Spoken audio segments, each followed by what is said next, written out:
ओम गणेशाय नमः। आप सभी का आपके अपने चैनल दी भक्ति स्टोरी में बहुत बहुत स्वागत है।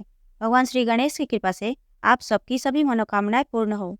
आज आप सुनेंगे श्रावण माह की संकष्टी गणेश चतुर्थी व्रत कथा। संकष्टी चतुर्थी का व्रत प्रत्येक माह में कृष्ण पक्ष की चतुर्थी तिथि के दिन मनाया जाता है, जिसे संकटाहर चतुर्थी या सकट चौथ के नाम से भी जाना जाता है। और वहीं प्रत्येक माह में शुक्ल पक्ष में पड़ने वाली चतुर्थी को विनायक चतुर्थी कहा जाता है। इस प्रकार साल भर में कुल 12 से 13 संकष्टी चतुर्थी के व्रत मनाए जाते हैं। प्रत्येक माह में पड़ने वाली संकष्टी चतुर्थी को भगवान श्री गणेश की अलग अलग स्वरूपों की पूजा अलग अलग नामों से की जाती है। श्रावण माह में पड़ने वाली संकष्टी चतुर्थी को गजानन संकष्टी चतुर्थी के नाम से जाना जाता है। इस दिन भगवान के गजानन स्वरूप की पूजा की जाती है।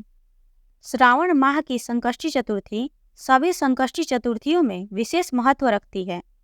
श्रावण संकष्टी चतुर्थी के व्रत करने से साल भर की संकष्टी चतुर्थी के पूजन का फल प्राप्त हो जाता है। श्रावण संकष्टी से ही साल भर में आने वाले संकष्टी चतुर्थी व्रत करने का संकल्प लिया जाता है और इसी दिन वर्ष भर की संकष्टी चतुर्थी का उद्यापन किया जाता है। भक्तगण इस व्रत को निर्जल और निराहार रहकर करते हैं और शाम के समय भगवान श्री गणेश और चौथ माता का पूजन करने के बाद चंद्रोदय होने पर चंद्रमा को कच्चे दूध से अर्घ्य देने के बाद ही यह व्रत पूर्ण माना जाता है। चंद्रमा को अर्घ्य देने के बाद ही भक्तगण जल और फल ग्रहण करते हैं। पुराणों के अनुसार इस व्रत को करने से हर प्रकार के रोग शोक से मुक्ति मिलती है और व्यक्ति की हर मनोकामना पूरी हो जाती है। जीवन में खुशहाली बनी रहती है। लंबे समय से कार्यों में आ रही रुकावटें दूर होती हैं। गणपति बप्पा की कृपा से हर तरह के विघ्नों से छुटकारा मिलता है।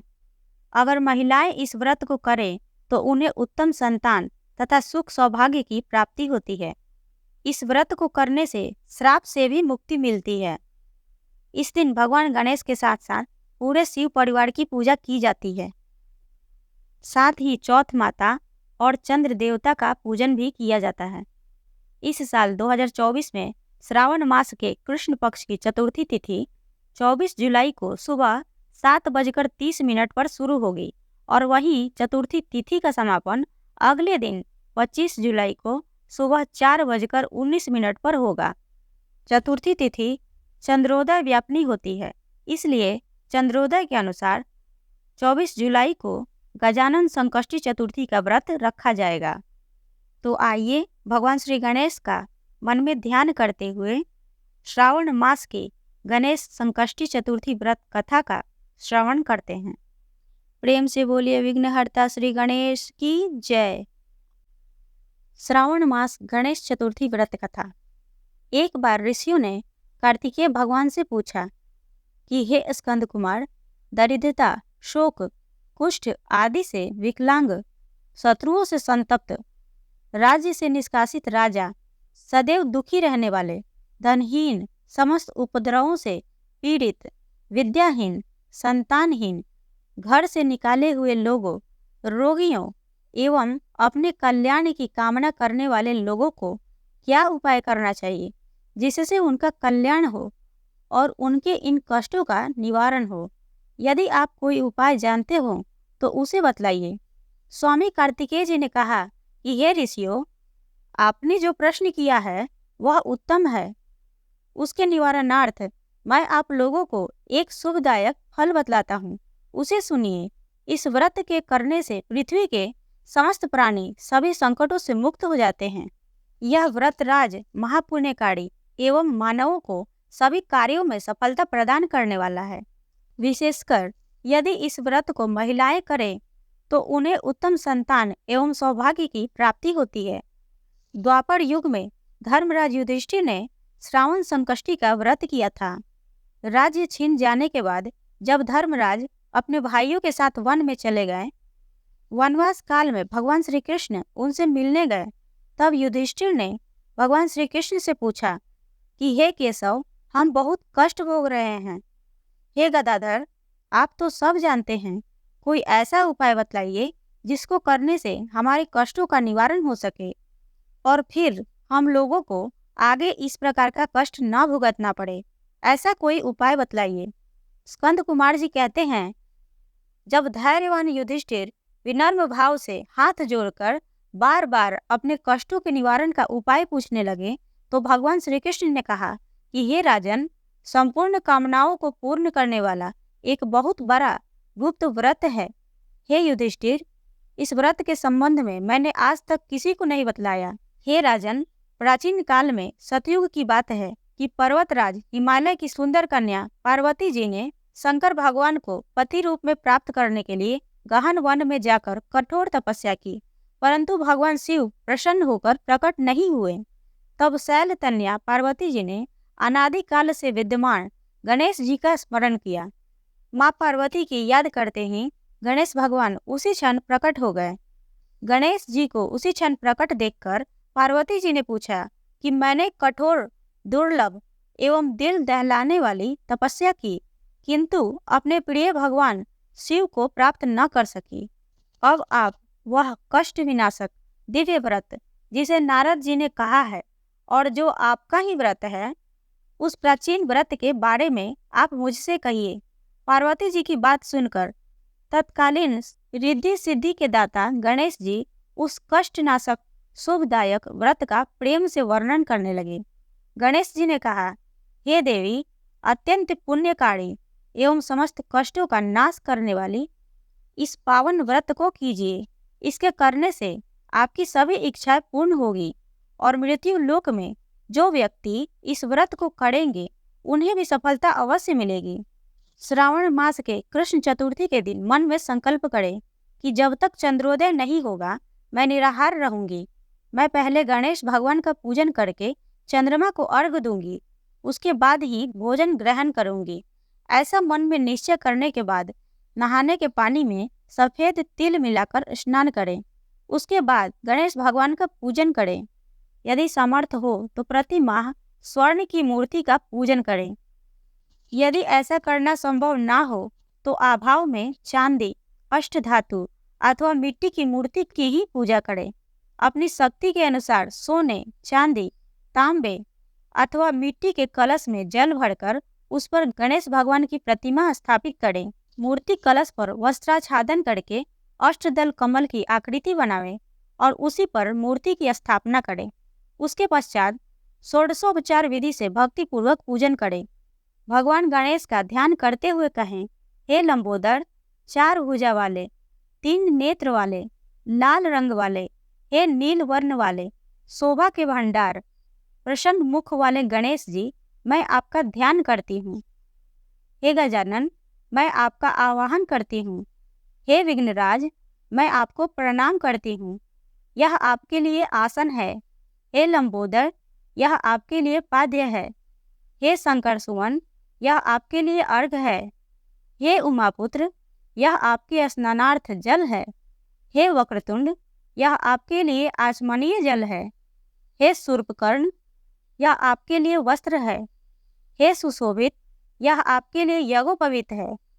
हे गणेश्वर, यह आपके लिए रोली चंदन है। हे विघ्न विनाशक, यह आपके लिए फूल है। हे विकट, यह आपके लिए धूप बत्ती है। हे वामन, यह आपके लिए दीपक है। हे सर्वदेव, यह आपके लिए लड्डू का नैवेद्य है। हे देव, यह आपके निमित्त फल है। हे विघ्नहर्ता, यह आपके लिए मेरा प्रणाम है। प्रणाम करने के बाद क्षमा प्रार्थना करें। षोडशोपचार रीति से पूजन करके नाना प्रकार के प्रसादों को बनाकर भगवान को भोग लगाएं। हे देवी, शुद्ध देसी घी में 15 लड्डू बनावें। सबसे पहले भगवान गणेश को लड्डू अर्पित करके उसमें से 5 ब्राह्मणों को दे दें। अपने सामर्थ्य के अनुसार दक्षिणा देकर चंद्रोदय होने पर भक्ति भाव से अर्घ देवें। तदंतर 5 लड्डू का स्वयं भोजन करें। फिर चौथ माता को प्रणाम करके कहें, हे चौथ माता, तुम सब तिथियों में सर्वोत्तम हो, गणेश जी की परम प्रियतमा हो। हे चौथ माता, हमारे द्वारा दिए हुए अर्घ को ग्रहण करें। आपको मेरा प्रणाम है। उसके बाद चंद्रमा को अर्घ प्रदान करें। चंद्रमा को अर्घ देते हुए कहें, हे क्षीर सागर से उत्पन्न माँ लक्ष्मी के भाई, हे निशाकर, रोहिणी सहित हे शशि, मेरे दिए हुए अर्घ को ग्रहण कीजिए।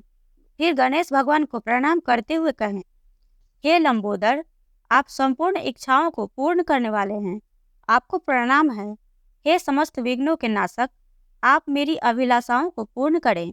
उसके बाद ब्राह्मण को प्रणाम करते हुए कहें, हे दिव्यराज, आपको नमस्कार है, आप साक्षात देव स्वरूप हैं। गणेश भगवान की प्रसन्नता के लिए हम आपको लड्डू समर्पित कर रहे हैं। आप हम दोनों का उद्धार करने के लिए दक्षिणा सहित इन 5 लड्डुओं को स्वीकार करें। हम आपको नमस्कार करते हैं। इसके बाद ब्राह्मण भोजन कराकर गणेश भगवान से प्रार्थना करें। यदि किसी कारणवश इन कार्यों को ना कर सकें तो अपने भाई बंधुओं के साथ दही एवं पूजन में निवेदित पदार्थों का भोजन ग्रहण करें। गणेश भगवान से क्षमा प्रार्थना करके प्रतिमा का विसर्जन करें और अपने गुरु को अन्न वस्त्र आदि एवं दक्षिणा के साथ मूर्ति दे दें। इस प्रकार से भगवान गणेश विसर्जन करें। विसर्जन करते हुए भगवान गणेश जी से प्रार्थना करें, हे देवों में श्रेष्ठ गणेश जी, आप अपने स्थान को प्रस्थान कीजिए एवं इस व्रत पूजा के फल को दीजिए। इस प्रकार जीवन भर गणेश चतुर्थी का व्रत करना चाहिए। यदि जन्म भर ना कर सके तो 21 वर्ष तक करें। यदि इतना करना भी संभव ना हो तो 1 वर्ष तक 12 महीने के व्रत को करें। यदि इतना भी ना कर सके तो वर्ष में 1 मास को अवश्य ही व्रत करें और श्रावण चतुर्थी को व्रत का उद्यापन करें। तब गणेश भगवान के कहे अनुसार माता पार्वती ने पूरे विधि विधान से श्रावण संकष्टी चतुर्थी का व्रत किया और इस व्रत के प्रभाव से उनके कष्टों का निवारण हो गया। इस प्रकार श्रावण संकष्टी चतुर्थी की कथा पूर्ण हुई। प्रेम से बोलिए विघ्नहर्ता श्री गणेश भगवान की जय। और अब आप सुनेंगे गणेश जी की आरती।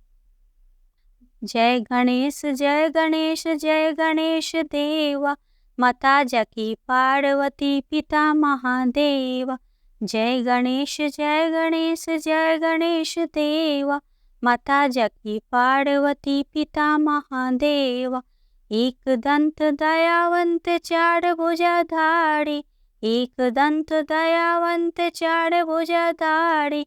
माथे सिंदूर सोहे मूस की सवारी, माथे सिंदूर सोहे मूस की सवारी। जय गणेश जय गणेश जय गणेश देवा, माता जकी पार्वती पिता महादेवा। अंधन को आँख देत कोढ़िन को काया, अंधन को आँख देत कोढ़िन को काया। बांझन को पुत्र देत निर्धन को माया। जय गणेश जय गणेश जय गणेश देवा, माता जकी पार्वती पिता महादेवा। पान चढ़े फल चढ़े और चढ़े मेवा, पान चढ़े फल चढ़े और चढ़े मेवा। लड्डुअन का भोग लगे संत करे सेवा। जय गणेश जय गणेश जय गणेश देवा, माता जकी पार्वती पिता महादेवा। सूर्य श्याम शरण आए सफल कीज सेवा, सूर्य श्याम शरण आए सफल कीज सेवा। जय गणेश जय गणेश जय गणेश देवा। दीनन की लाज रखो शंभु सुते वाड़ी, दीनन की लाज रखो शंभु सुते वाड़ी। कामना को पूरा करो जग बलिहारी। जय गणेश जय गणेश जय गणेश देवा, माता जकी पार्वती पिता महादेवा। प्रेम से बोलिए भगवान श्री गणेश की जय। चौथ माता की जय, चंद्र देवता की जय, सर्वदेवी देवता की जय। आशा करती हूँ कि आप सबको ये वीडियो पसंद आई होगी। अगर आप सबको ये वीडियो पसंद आई हो तो वीडियो को लाइक करें, शेयर करें, चैनल को सब्सक्राइब जरूर करें, साथ ही बेल आइकन घंटी को दबाएं जिससे मेरी अगली आने वाले वीडियो का नोटिफिकेशन आपको समय से प्राप्त हो। मिलते हैं अगले वीडियो में, तब तक के लिए जय श्री राधे।